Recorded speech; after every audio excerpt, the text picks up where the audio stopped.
Les idées traditionnelles que nous conservons souvent de l'Arabie saoudite doivent être entièrement revues à la lumière de ce qui s'est passé durant ces dernières années.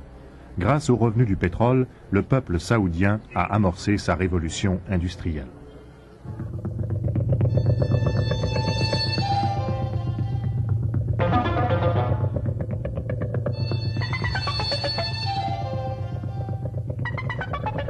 L'Arabie saoudite, qui produit près de 300 millions de tonnes de pétrole brut par an, est le troisième pays producteur derrière les États-Unis et l'Union soviétique.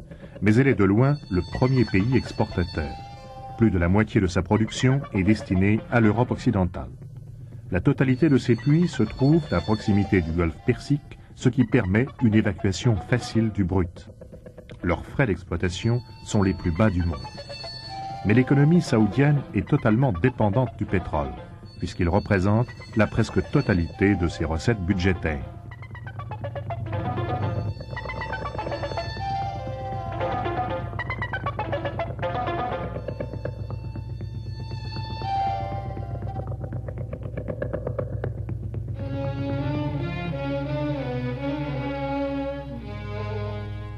L'Arabie saoudite ne manque pas de ressources financières pour assurer son développement, mais cela ne suffit pas.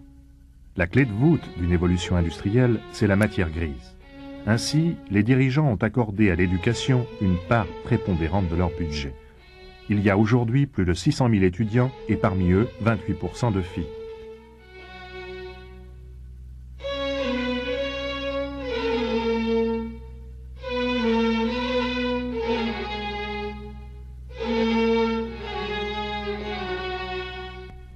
Mais la formation des cadres nécessaires à un développement industriel ne se fait pas du jour au lendemain. C'est pourquoi les nouvelles industries restent jusqu'à présent limitées. Ce premier laminoir symbolise le démarrage industriel.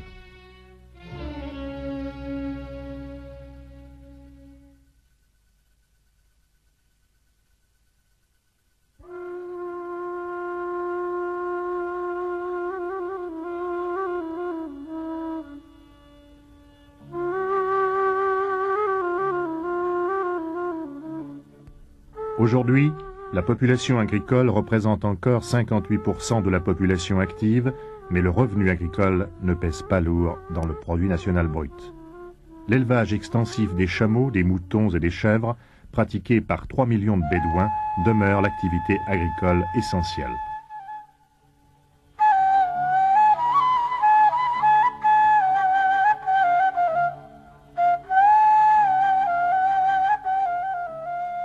Si d'ici 1985, 1990, bien sûr, on trouve d'autres sources d'énergie à l'échelle du monde, alors il se peut bien sûr que finalement ces pays se trouvent dans une situation peu enviable. Et c'est là le problème important pour les pays exportateurs. C'est que finalement, leur économie est basée sur un seul produit, et du jour où ce produit n'est plus vendable aux pays consommateurs, alors ils sont réduits à leur plus simple expression, si j'ose dire, toujours des pays sous-développés.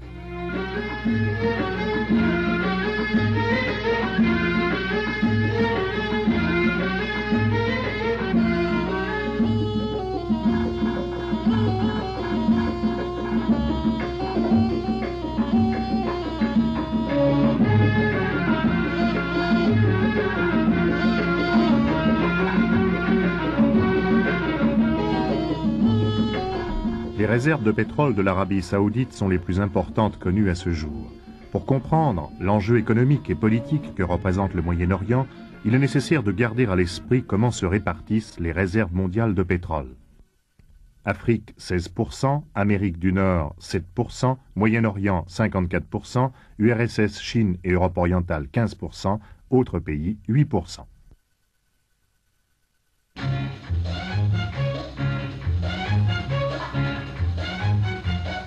L'Organisation des pays exportateurs de pétrole, OPEP, a été fondée en 1960 pour contrecarrer la volonté des compagnies de baisser le prix du pétrole. 10 ans plus tard, lorsque le marché devient favorable aux vendeurs, l'OPEP obtient une augmentation rapide des prix du brut. Mais l'attitude des membres de cette organisation est loin d'être homogène. On peut dès lors se demander si l'OPEP a véritablement une ligne de conduite.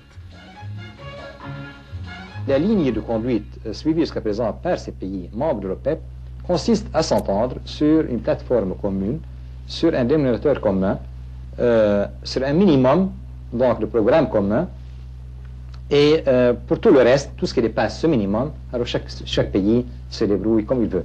Si on peut dire, enfin, pour ces pays, enfin, l'OPEP pour tous et chacun pour soi. L'OPEP est secondaire aujourd'hui. Le seul pays qui compte au sein de cette organisation, c'est l'Arabie saoudite. Ce que l'Arabie saoudite fait ou ne fait pas détermine s'il y aura abondance ou pénurie de pétrole, si les prix vont exploser ou augmenter graduellement. L'Iran, l'Irak, l'Indonésie et le Nigeria peuvent produire autant de pétrole qu'ils veulent sans influencer le marché mondial.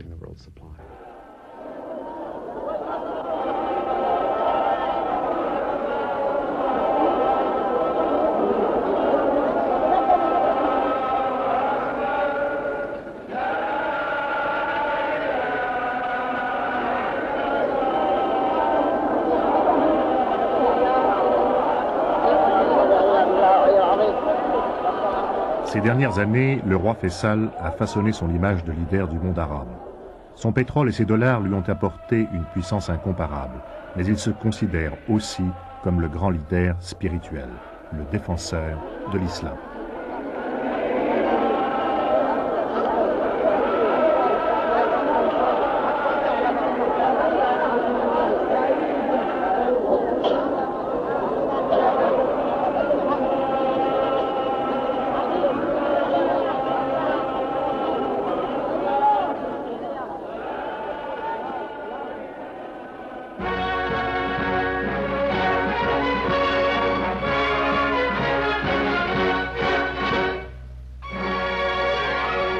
Faisal est monté sur le trône en 1964, mais il a fait son entrée sur la scène politique depuis plus de 50 ans. Chef militaire, représentant de son père Ibn Saoud au Hedjaz, vice-roi, premier ministre sous le règne de son frère Saoud, il est considéré comme l'une des plus grandes figures politiques de notre époque.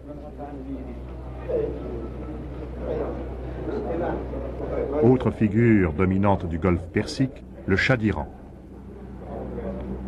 Notre stratégie est régionale. Puisque nous voyons l'impotence des Nations Unies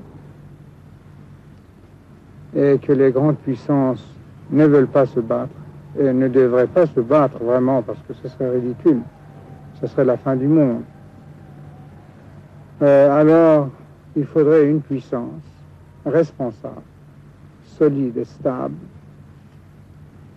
à qui les petits Don Quichotte n'oseraient pas se frotter. Je ne veux pas dire que nous allons commencer une politique de paternalisme ici. Non. Malgré que beaucoup de personnes ont besoin de conseils. Mais de toute façon, il faudrait qu'on le sache très très bien. Que d'abord, nous-mêmes, si nous sommes attaqués, nous nous défendrons. Ça, il faut bien qu'on le sache. Et pour les autres, il faudrait qu'ils sachent que s'ils sortent en dehors des règles et en dehors des principes des Nations Unies, si les Nations Unies ne peuvent pas les punir, mais nous pourrons les punir.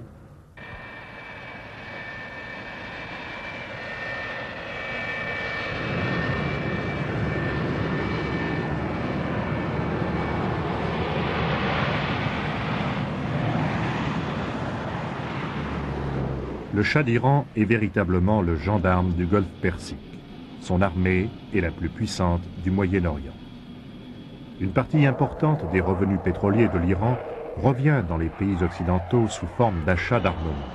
Le Shah vient de commander aux États-Unis pour 3 milliards de dollars de bombardiers lourds et légers, dont la moitié sont des fantômes. Sa dernière commande comprend aussi 700 hélicoptères munis de fusées air-mer. Militairement, l'Iran contrôle le Golfe grâce aux positions occupées par ses troupes dans le détroit d'Ormuz, porte de sortie de la région. Ainsi, en cas de crise, aucun pétrolier ne pourrait sortir du Golfe sans l'assentiment des forces militaires iraniennes.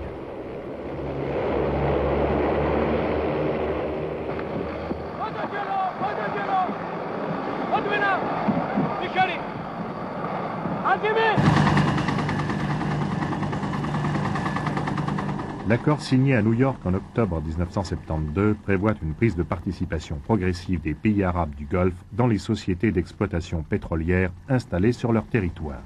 Cette part est fixée à 25% dès 1973 contre paiement de 1 milliard de dollars. La participation atteindra son maximum, 51%, en 1983. Les compagnies ont accepté le principe de la participation avec facilité, car cela va leur permettre d'obtenir des sommes importantes au moment même où elles ont besoin de capitaux énormes pour s'assurer le contrôle des nouvelles sources d'énergie. L'époque des anciennes concessions obtenues avant la Seconde Guerre mondiale est vraiment révolue.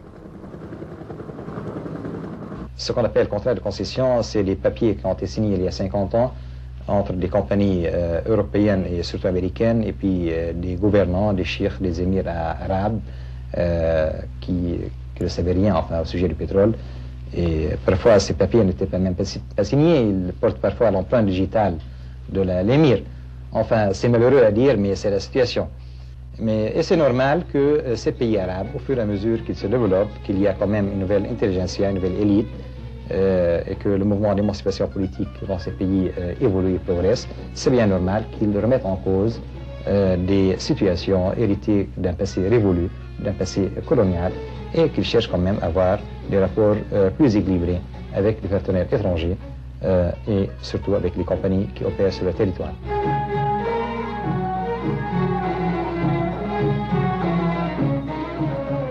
Beyrouth, la Suisse du Moyen-Orient, s'est acquis la réputation d'un centre bancaire dont l'importance ne peut que croître à la suite des derniers événements. En 1974, le revenu des États arabes producteurs de pétrole va se situer autour de 50 milliards de dollars. Quant à tous ceux qui vont profiter dans les pays arabes d'une partie de ces nouveaux revenus, ils vont tenter de l'investir de la manière la plus rentable dans les pays industrialisés.